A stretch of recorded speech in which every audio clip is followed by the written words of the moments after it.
Hi everyone. As you can hear in my voice, I've come down with a throat virus.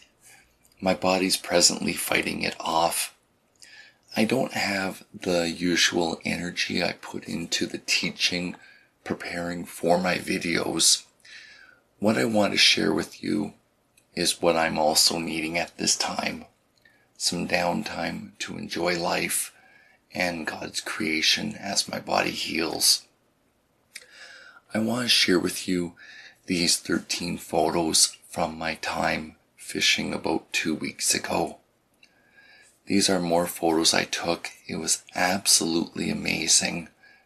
And I find that nature gives me the time to be rejuvenated when I've been pushing myself hard. And I'm also in the midst of numerous healthcare appointments, imaging, and waiting for the results. I hope you'll be inspired as much as these pictures inspire me. I'll be back with you again in a few days. Bye for now.